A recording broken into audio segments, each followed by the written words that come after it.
আমরা সবসময় একটু ভিন্ন রকম চড়ুইভাতি বা জোলাবাতি করি।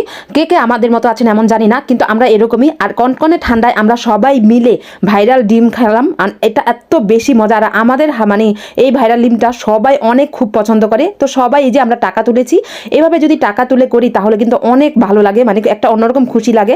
তো আমরা সবসময় প্রায় কিন্তু মাঝে মধ্যে এইরকম চড়ুইপাতি বা জোলাপাতির ভিডিও করি, তো বানাই, সবাই খাই, অনেক মজা করি। তো এই তো ছোটোখাটো একটা আজকে আমরা সবাই মিলে এই কনকনে ঠান্ডায় প্ল্যান করলাম হুটহাট যে ভাইরাল ডিম খাবো। আর এভাবে রেসিপি পুরাটা অবশ্যই দেখবেন, রেসিপির মতোই সব কিছু দেওয়া হয়েছে।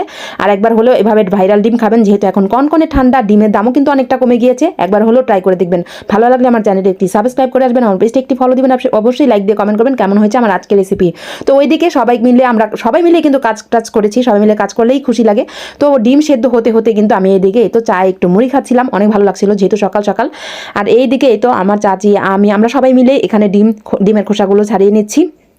অনেকগুলো ডিম, আমার তো জিভায় এখনই পানি এসে পড়েছে, কারণ এটা এত বেশি মজা ছিল। আর এইদিকে এই তো সব কিছু রেডি করে রেখেছি। এখানে প্রাণ চাটনি নিয়েছি অনেকগুলো, সস নিয়েছি টমেটোর, একটা ম্যাজিক মশলা নিয়েছি, শসা নিয়েছি, তারপর আমরা কাঁচামরিচ কুচি, পেঁয়াজ কুচি, সব কিছু রেডি করে এখানে আমরা বসে মানে সবাই মিলে খাবো। তো এদিকে এই তো সবাই কিন্তু ওদিকে আগ্রহে রয়েছে কখন খাবে। এটা বানাতে একদমই সময় লাগে না, জাস্ট ডিমটা সেদ্ধ হতেই যতটুকু সময় লাগে। আর এগুলো মানে শসাটা তেমন লাগে না, একটা শসা হলে, বড় শসা হলেই কিন্তু হয়ে যায় সবার সুন্দরভাবে। আর এই ভাইরাল ডিমের যে সালাডটা আমরা মাখি, মানে সস দিয়ে সব কিছু দিয়ে, অনেক বেশি মজা। এটা এমনিতেই অনেক বেশি লোভনীয়, মানে ডিম ছাড়াও এমনি অনেক বেশি মানে মজা করে খাওয়া যায়। তো এই তো এখন সব কিছু এনে আমরা রেডি করে নিচ্ছি, সস টস সব কিছু এখন দিয়ে। আমি এখানে আমার চাচি এখানে আমাকে হেল্প করছিল, সব কিছু এইখানে সস এখানে বের করে দিচ্ছিল। তারপরে এখানে যে মানে চাটনিটা তেঁতুলের চাটনি, সেটা দিয়ে দিচ্ছিল। সব কিছু মেখে জেখে আমি এখন মেখে দিব। আমি বলেছিলাম আগেই যে এগুলো সব কিছু ঢেলে দিতে। আর ওইদিকে আরেকজনের ডিমগুলো মাঝখান দিয়ে কেটে দিচ্ছিল।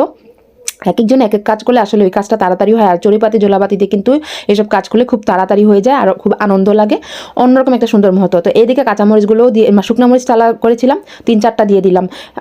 শুধু আমার চাচাতো বোন যে ছোটোটা, ওর ভিডিও প্রায় দেখায়, ও ঝাল কম খায়, তাই ওর জন্য একটু আলাদাভাবে রেখে দিয়েছি বাটিতে, ওই যে এক সাইডে। মানে ওটাতে মরিচ দিই নেই, আমরা মরিচ দিয়ে করেছি, সবাই মিলে অনেক ঝাল খেয়েছি। আর এরকম একটা কনকনে শীতে কিন্তু এরকম খাবার খেতে অনেক বেশি ভালো লাগে। দেখেন কি পর্যাপ্ত পরিমাণে মানে একটা লোভনীয় হয়েছে এটা। আমি এখন মানে ভয়েস দিতে আমার কষ্ট হচ্ছে, এত বেশি মজার হয়েছে। শেষে একটু সরিষার তেল দিয়ে আবার মেখে নিচ্ছে। এখন আমি ডিমের ভিতরে এগুলো সব কিছু একটু একটু করে দিয়ে দিব।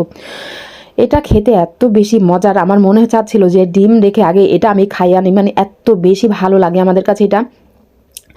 হয়তো অনেকে বুঝতে পেরেছেন আমার ভিডিও এডিট করতে অনেক মানে ভয়েস দিতে কষ্ট হচ্ছে, মানে এটা কী পরিমাণে যে মজার। একবার হলেও শীতে এরকম ট্রাই করবেন। আর এটা শীতের সিজন না, সব সময় কিন্তু খুব মজা করে খাওয়া যায়। তারপর এক এক করে আমি সবগুলো ডিম ভরে নিলাম। এখন সবাই মিলে খাবো, মানে হামলা দিব খাওয়ার প্রতি। তো আপনাদের কাছে কেমন লেগেছে অবশ্যই কমেন্ট করে জানাবেন। আর আমি অনেক কষ্ট করে ভিডিও বানাই, একটা চ্যানেলটিকে সাবস্ক্রাইব করে দিবেন। আর এখন তৈরি হয়ে গেছে, এখন সবাই খাওয়ার জন্য রেডি, সবাই মিলে আমরা একসাথে খাবো এখন, খুবই মজার। আর শেষে যে এই যে টকটা সালাডটা, মানে টক মিষ্টি ঝাল সালাডটা, এটার মধ্যে আবার আমরা মাখিয়ে খাচ্ছিলাম, এত বেশি মজা। আসলে দোকানের থেকে বাসাটা একদম মনের মতো করে খাওয়া যায়। তো সবাই ভালো থাকবেন, সুস্থ থাকবেন, স্বপ্নের পথে পাশে থাকবেন, আমার জন্য দোয়া করবেন, আমি যাতে মজার রেসিপি নিয়ে আসতে পারি, মজার ভিডিও নিয়ে আসতে পারি। আল্লাহ হাফেজ।